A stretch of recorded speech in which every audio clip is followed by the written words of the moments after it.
এখন সিজনটাই তো বিশ্বকাপের। তো এই বিশ্বকাপে আসলে আমরা অনেক চমক দেখতেছি। তো স্পেন কি তাহলে বাদ যাবে? মনে হয় না। আবার অনেকে ধরে নিচ্ছে যে স্পেন এবার চ্যাম্পিয়ন হবে। এখন ধরে নিন স্পেন কি এবার চ্যাম্পিয়ন হতে পারে? বিশ্বকাপের প্রথম ম্যাচ কখনো সবকিছু নির্ভর করে না।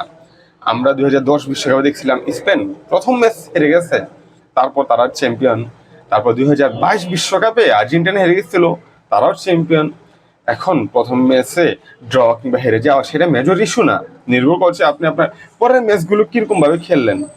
যদি বলি হ্যাঁ আপনি ভালো খেলবেন তাহলে হয়তো আপনি চ্যাম্পিয়ন হয়ে যেতে পারবেন, সেটাও কিন্তু মেজর কোনো ইস্যু না।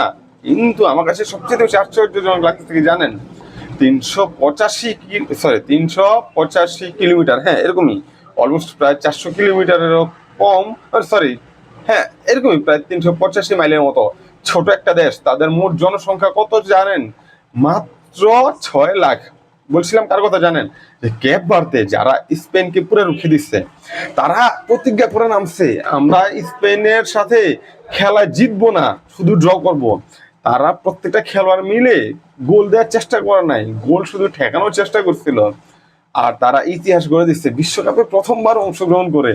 মানে আমি অবাক। আমি এই বিশ্বকাপে যেই কয়েকটা ম্যাচ দেখছিলাম, আমার কাছে মনে হয় সবচাইতে বেশি জমজমাট সৌন্দর্য খেলাটাই ছিল স্পেন বনাম কেপ ভার্দে। মানে তারা আফ্রিকা মহাদেশের এই আটলান্টিক মহাসাগরের উপরে ছোট একটা দ্বীপ রাষ্ট্র কেপ ভার্দে। এই যে মানুষগুলো 6 লাখ মানুষ মিলে বিশ্বকাপে চলে গেছে, যদিও 6 লাখ মানুষ তো আর বিশ্বকাপে যেতে পারে না, 6 লাখ মানুষের মধ্যে থেকে বিশ্বকাপে যাওয়ার মতো খেলাগুলো উঠে আসছে। কি পরিমাণ প্রতিভা ছিল তাদের! আর আমাদের 18-20 কোটি জনগণ, আমরা কি করলাম জীবনে? কোনো কিছুই করতে পারি না। মানে আমি আশ্চর্যই। আর আমি সবচেয়ে বেশি ভাবতেছি যে স্পেনকে নিয়ে, ভাই তারা এটা কি করলো? তারা আসলে অনেক বেশি চেষ্টা করছে, তাদেরকে আমি খারাপ একদমই বলতে পারবো না। কিন্তু যেহেতু ফুটবল এটা গোলের খেলা, যে গোল দিবে সেই জয়লাভ করবে। আর এই স্পেন এভাবে হয়তো বা হেরে যাবে এটা আসলে কল্পনা করতে পারিনি। তো আমি তো ভাবছিলাম যে স্পেন হয়তো বা ন্যূনতম 4 থেকে 5টা গোল দিয়ে দেবে কেবার থেকে, কিন্তু শেষ পর্যন্ত দেখা গেলাম যে একটা গোল দিতে পারে নাই, 0-0-তে ড্র হয়, যেটা আশ্চর্যজনক।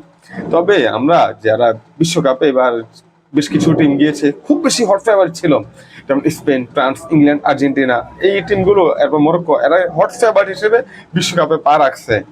আর এছাড়াও আরো অনেক টিম, ভালো টিম আছে যারা হয়তো বা অত বেশি হট ফেভারিট তকমা নিয়ে যায়নি, কিন্তু তারাও ভালো খেলে। আর এই ছোট ছোট দলগুলো যা দেখাচ্ছে চমক, এই জন্য বিশ্বকাপকে আমি সবসময় বলি আনপ্রেডিক্টেবল। এখানে ছোট বলে কোনো শব্দ নাই। যেই কোনো দল যেই কোনো সময় যেই কোনো বড় দলকে রুখিয়ে দিতে পারে। আমরা অবশ্যই দেখলাম স্পেন ভার্সেস যে কেপ ভার্দে ম্যাচটাতে।